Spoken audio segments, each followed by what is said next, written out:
Beth Tokioka, thank you so much for taking us around today. Really appreciate it, yeah? Absolutely. Been looking forward to this for a while since you first contacted and said you might be coming to Kauai. So we're really happy to have you here.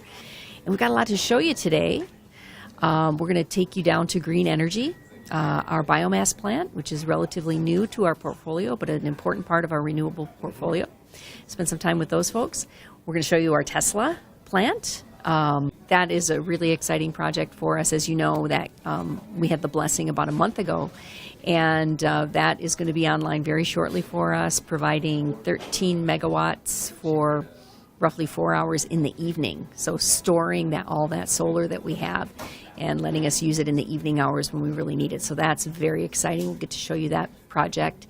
Also, working with the county on a number of things. One of them was retrofitting all of our streetlights.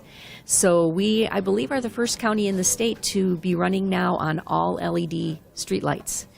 And it's, again, not only great for the environment, but it's going to save the county, I think, somewhere in the neighborhood of $400,000 a year on their energy bill to run the streetlights. So that's a really great project, and we'll be talking to Ben Sullivan, the county's sustainability coordinator, about that project and some other things that we're working on together. Yeah, that's a great partnership for us too. The way our streetlights now are distributing energy is really different than the way it was before. It's kind of a more direct downward light, but it's a great technology and a great partnership with them. And we can also, with this system, we can control the street lights remotely. So if someone calls, there's a light out on such and such a road, easily we can detect what's happening. We can sometimes diagnose it and fix it that way, or maybe send somebody out. But we've got a really efficient system now for dealing with outages and making sure the lights are all working. So that's a good thing too. Yeah. I think exactly. Sometimes if one entity can show the others, it can kind of blaze the trail and show others that it can be done, and others can learn from our experience, and that's a good thing. I think in Hawaii, that's a really great thing. Sometimes other islands can learn from Kauai. Sometimes we can learn from what's happening on Oahu or Maui or the Big Island. But that's a nice thing in our state. I think we're small enough. We're all connected. We share information. We try to learn from each other, and what one does hopefully can benefit the others. Well, it is a great place to be. I love working for KIUC. I've been here on the island for 25 years now. Really blessed to be here on Kauai. I spent about 20 years working for the county government. So I worked under 3 mayors doing mostly public information or communications, a little bit of economic development. So I've always worked closely with KIUC, from the county side as well. And when the opportunity came to actually work for this organization, I was really excited to do that. KIUC plays a big role in our community. It's really important to our community. We are a member-owned cooperative. That is an amazing thing for us to have the benefit of here on Kauai. That happened about 15 years ago now, that a group of local businessmen had the foresight to purchase this utility and make it a co-op. And that is terrific for our community. So I love this role of helping our member owners better connect with the utility that they own, helping us to be, as responsive as we can be to their questions and concerns and thoughts and ideas. So it's a great place to be right now. This is the first closed-loop biomass plant in the nation, and what that means is we take from the seedlings, from the seeds, we grow the plant, we grow the big trees, we cut it down, makes chips, brings it to the facility, we burn the wood chips, heats the boiler, makes steam turbine, then power out to the grid. Wow. Pretty much. So, the wood is Albizia? Yes, we're doing Albizia right now. It's an invasive species that we're chopping all those trees down now, and then we're actually growing eucalyptus for the future burning. Yes. So you're trying to transition from Albizia to eucalyptus. Yes. Which is not invasive, yeah? Right. This is a good change, isn't it? Yes, of course it is. Yeah, right now it's all Albizia. We're getting rid of the Albizia, and then in the future, like I said, will be eucalyptus. Yeah, okay. So what are you going to show us today? Well, we can take a tour through the plant. We'll show you where the wood chips come in, where they go to the belts, into the boiler, and then we'll look at the boiler house and the turbine house, and we'll go from there. Okay, so this is our trailers from the plantation. We do roughly about 16 trailers a day, an 8-hour day. These guys fuel us 5 days a week. That would be Oliver, our scale attendant, weighs the trucks for us. Trucks come here, they dump their loads, about 40,000 pounds of chips a load. So we have 4 trucks with walking floors. What it does is our plantation, they cut the trees down, they chip it, and they drop it off over here, and this crane will work all day unloading it into the fuel hall. So this is our emergency feed hopper right here. That means if our automatic crane system goes down, these big doors on the side get opened, our operators take the machine and we manually load this hopper to continue feeding the boiler. The wood chips get loaded into that big hopper up there, and there's 4 screws in there. So the screws go, they take the chips and they put it onto the belts that are above here. There's 2 belts, and then there's 2 fuel chutes, and it runs into the boiler through that way. So we'll go take a look at that right now. And this is what feeds the water into the boiler. So the wood chips go in, makes heat, heats up the boiler, right, makes fire, and then the water turns into steam. Steam turns generator, steam turbine. We'll go down 1 more floor. The boiler has a walking floor on it as well, which is angled down, and the floor walks. So the wood chips get pushed inside, they light on fire, and then they slowly walk themselves down the grates until it burns out. So it becomes ash. And then the ash, we recycle the ash, and the ash is taken back up to the plantation for fertilizer. For fertilizer. Yeah, so we go from the little seedling to the ash, and everything goes right back to the plantation. All right, well, this is where all the magic happens. We have the fuel hall, the boiler made steam. Now the steam is turning our steam turbine right here behind you. Goes through a gearbox, and it spins this generator right here. This is the generator. From here, it goes out to the customers. What this does right here, this is an electric static precipitator. So there's air that's blown into the boiler, to stoke the fire, make the fire. And then there's a big ID fan that keeps a slight negative pressure on the boiler. So it sucks all that flue gas out. And it comes out here and it goes into this electric static precipitator. And what that does, it's high voltage plates.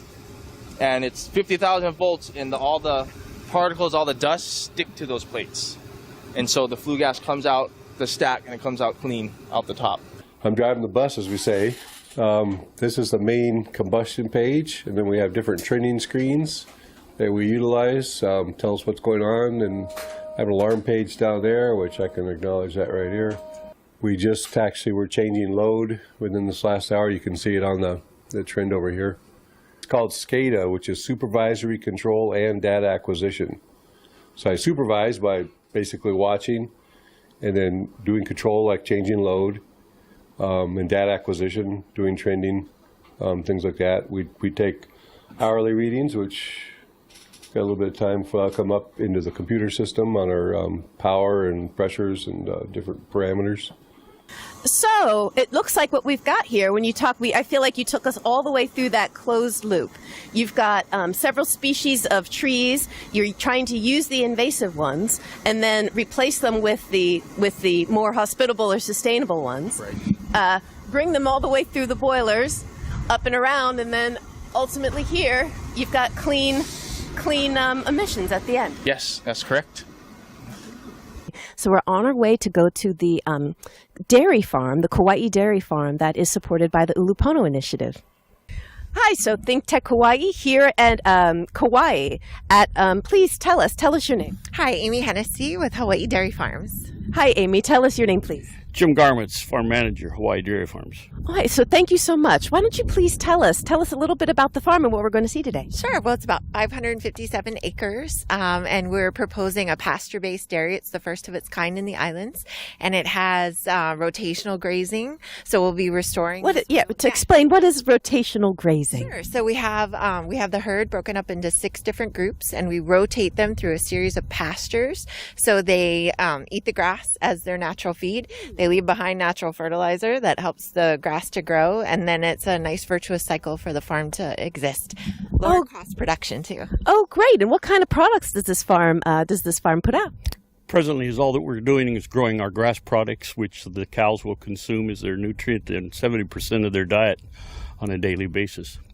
All right, great. And this is towards greater sustainability for the island, yes? It's food security and hopefully creating a dairy farm that's going to help to provide 1.2 million gallons a year for everybody to drink. Oh, fantastic. Local dairy and products. Yes. All right, well, thank you so much. We're so excited to see, to get a tour and see what you guys are doing here. So we are growing a whole bunch of grass right now. We're doing grass trials to understand how the grass is growing in this particular area to make sure that we have enough feed for the cows.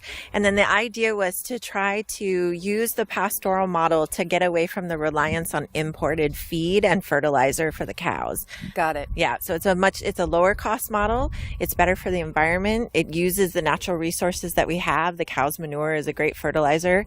So we recycle those nutrients onto the pasture to grow the grass, and then they get to eat the grass as their feed. It's so interesting. You talked about using different grass and understanding, so you can understand the characteristics. I expect this is a fantastic environment for growing grass. Absolutely. Yeah. In fact, when we were looking at doing this, we did grass trials throughout the state to identify the right location. And this was actually one of the best places to grow the type of grass that we're looking to use. That is incredible. Now, I understand that the grass that you've got here is actually from South Africa. It is. It's called Kikuyu grass. And so it's not new to the islands. It's actually already here, so we haven't introduced anything. But it's a very productive grass, and it provides a lot of the nutrients that the cows will need. Awesome. And I also understand that it doesn't have a dry period. So it's something that the grass itself renews as opposed to having sort of a dormant period where I presume cows could not eat the grass. Yes, that is correct. It does slow down in the winter for a few months. And we have some supplemental grasses and other cover crops that we've introduced, and we're testing those out. But yeah, it does grow all year round, which makes it a great feed source for the cows. All right, so tell us what is different about the pastoral system from the what I understand to be a confined system of raising cattle for dairy. Sure. So typically when people think of dairies, they think of the confined system where the cows are in a barn for the majority of the day. They're in a stall. They hang out. They sleep. They eat. Their feed's brought to them in troughs. And then they're taken to be milked a couple times a day, maybe 3 times a day, depending on production. And then they go back to the barn and they hang out there. And when they're not milking, they might go out on pasture for a few months, hang out there, enjoy the sun and the grass, and then they would go back into the barn when they begin to milk again. So this model that we're proposing is very different, where the cows are on pasture 22 hours out of the day. They don't go into a barn. They hang out in the fields. They eat when they want to eat. The grass is their source of feed. We supplement a little when they go in for the milking process. We have a rotary milker that they come into. I've seen one of those yeah, before. It's pretty cool, right? A little merry-go-round. I've seen one of those. And then they, the whole milking process takes about 8 to 10 minutes per cow. Oh, wow. And so they're really outside here, enjoying the natural beauty and the natural elements. What is it about the dairy business that attracts you and your family for all these years and keeps you with it even now? What is it? Like the cows and the way that they perform and their machines, and being part of their life is the most important thing I own. Wasn't that totally awesome? Now we're going to go check out the really cool groundbreaking project that's a partnership between Tesla and KIUC, one of the largest installations of solar PV plus batteries. Hi, you are with ThinkTech Hawaii, and we are on the island of Kauai. And where we are is at really what is a world groundbreaking battery storage and PV project that is powered by Tesla. So what we've got here is 50 acres of solar panels, 55,000 solar panels that are paired with more than 250 Tesla Powerwall systems to provide energy to the island of Kauai. But Beth, if you could tell us a little bit about this project and really what it means for KIUC and the customers here on the island. Sure, absolutely. This is a fantastic project for us in a partnership with Tesla. Tesla, most people know that company. It's a very groundbreaking company in many ways, but they've partnered with us to put up a large solar plus battery storage facility here in Kapaya. So this facility is located on 50 50 acres of grow farm land, and it's got a whole bunch of solar panels and a whole bunch of batteries. And basically what this facility will do will help us move our solar energy into the evening hours. Since we blessed the facility in early March, we had quite a bit of international publicity surrounding the blessing of the facility. And my phone's been literally ringing off the hook from people who want to know more about the project. It's very exciting. We had CNN come out one day and do a story about it and about our utility, which was great, in this wonderful partnership with Tesla. I've had, as you mentioned, some graduate students from institutions all over the country call. They're working on various papers and dissertations about renewable energy and want to know more about the project, utilities, other cooperatives. So it really has put Kauai on the map. We're very proud of that, and we want to help export that knowledge as we can to others who might be able to benefit from partnerships like this. You know, so many things are happening, and I'm sure you got a taste of it already when you went around the island today. But KIUC is doing incredible work. The County of Kauai is really very happy with the progress they're making in a number of areas. We're also very close partners with them. So a project that, you know, is very near and dear to my heart is the recent completion of the LED streetlights.